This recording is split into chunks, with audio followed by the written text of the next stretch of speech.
It was supposed to be just another night out in Columbia, South Carolina.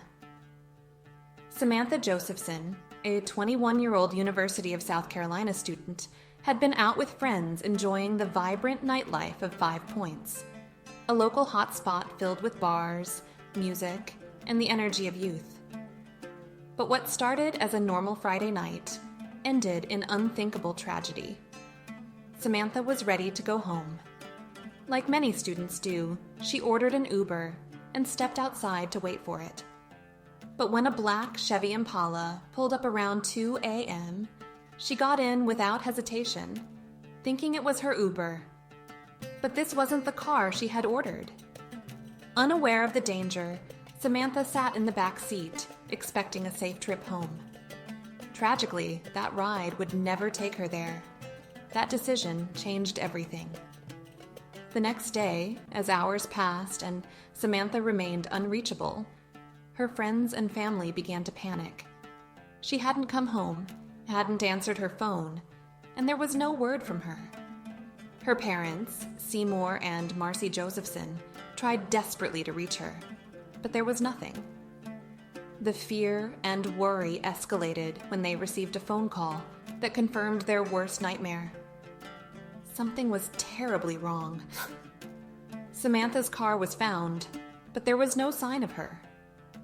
The uncertainty of what happened to their daughter filled her parents with dread, and they knew they had to act fast to find her. By Saturday, the search intensified. Then the worst news came. Samantha's body was found in a remote wooded area, about 65 miles from where she was last seen. She had been brutally stabbed, over 100 times, and left alone in the woods. Shock and heartbreak rippled through the community.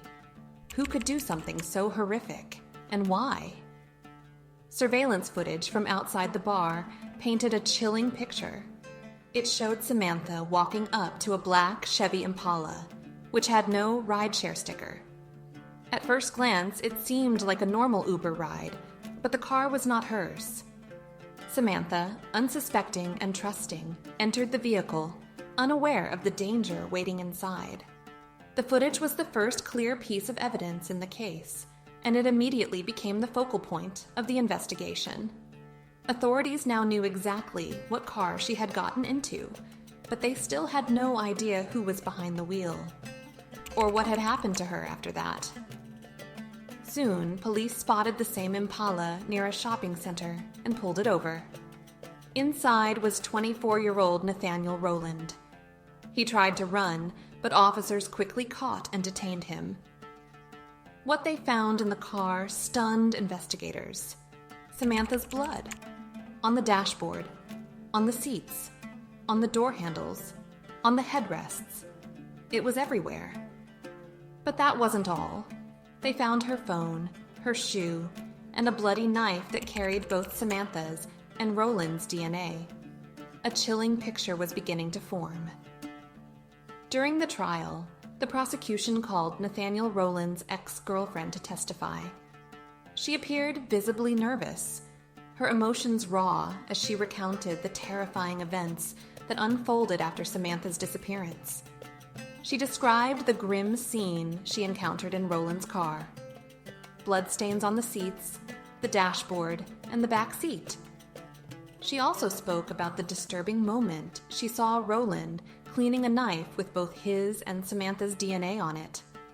She explained why, despite her suspicions, she had not immediately contacted the police.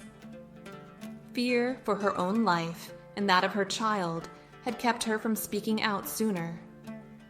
She recalled getting into Rowland's car and noticing a disturbing scene. There was what looked like dried blood on the dashboard and beside the seats. In the back seat, a sheet had been placed to cover the area. And even the back of the driver's seat.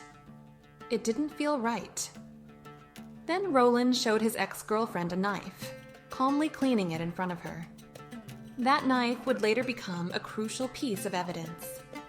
Forensic testing confirmed it contained Samantha's blood, linking Rowland to the horrific crime and further solidifying the prosecution's case against him. The woman admitted she didn't go to the police at first. She was scared for her life and her child. Her voice trembled as she explained how terrifying those days were. She later lost her job due to threats made against her after she decided to testify. Her courage and honesty helped bring the truth to light. Another crucial witness was Asher Williams, a local cell phone repair shop owner.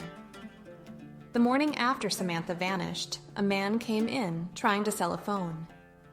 Asher became suspicious and later realized it was Samantha's phone. In court, he confidently identified Roland as the man who tried to sell it.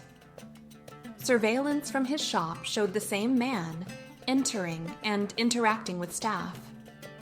That moment helped link Roland more directly to Samantha's belongings and solidified the timeline of events.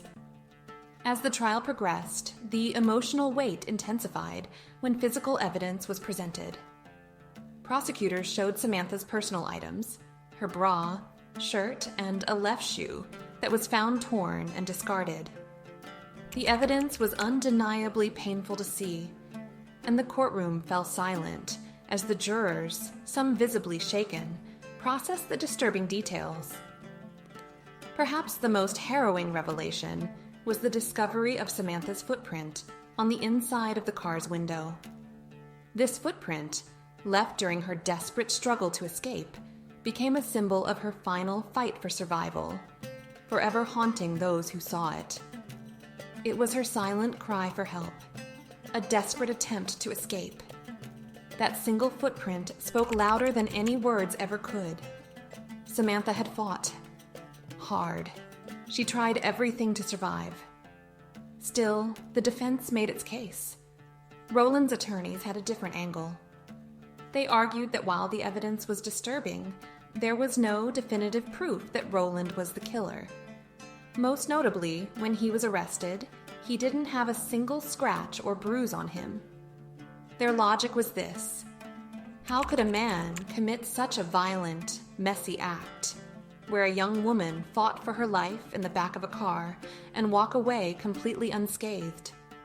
No defensive wounds, no marks, nothing. It didn't make sense, they claimed. They also highlighted that the video surveillance from the night at the Wendy's drive-thru only showed the car. It didn't clearly identify who was driving. Just because he was in possession of the car and the phone doesn't mean he committed the crime, his lawyer insisted. There's a difference between suspicious behavior and proof beyond a reasonable doubt. But for the jury, the evidence was too overwhelming. After just 1 hour and 7 minutes of deliberation, the jury returned. The verdict was unanimous: guilty of murder, guilty of kidnapping, guilty of possession of a weapon during a violent crime. Tears flowed in the courtroom. Samantha's family held each other tightly. Justice had been served, but the pain was far from over. Next came the sentencing phase, an emotional and raw display of grief and strength. Samantha's family finally had the chance to speak directly to the court and to the man who took their daughter's life. Her older sister, Sydney, described the heartbreak of not being able to say goodbye. No time to tell her I loved her.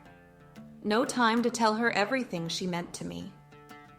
Her father, Seymour, admitted he had considered suicide in the months after her death. He looked Roland in the eyes and said, "You have taken my baby away. I hope you feel her pain." But the state had already decided not to pursue the death penalty. It was a painful decision, but ultimately the family agreed. They simply wanted to ensure that Roland would never walk free again. Roland's mother, Loretta, took the stand to speak for her son. She insisted he was a kind, respectful young man, and that he didn't commit the crime. But the judge wasn't having it. "The jury has spoken," the judge said. "This is not the time to relitigate." Finally, Roland himself spoke. "I know I'm innocent," he said. "I just wish the state would have done more to find the real killer." His words fell flat. The judge called him heartless, a man without remorse. "You fall into that category," the judge said sternly. "The sentence of this court is life in prison." Roland was taken away, and the courtroom sat in heavy silence. In the aftermath of the trial, Samantha's family turned their grief into action. They launched the What's My Name Foundation, named after the one question Samantha should have asked before getting into that car. The idea is simple, yet powerful. Before getting into any rideshare, ask the driver, "What's my name?" If they can't answer correctly, don't get in. Samantha's parents now travel across the country, speaking to college students, high schools, and communities, sharing Samantha's story in the hope of saving others. At the University of South Carolina graduation ceremony, Samantha was honored posthumously. Her classmates stood as one and chanted, "What's my name?" "My name is Samantha Josephson."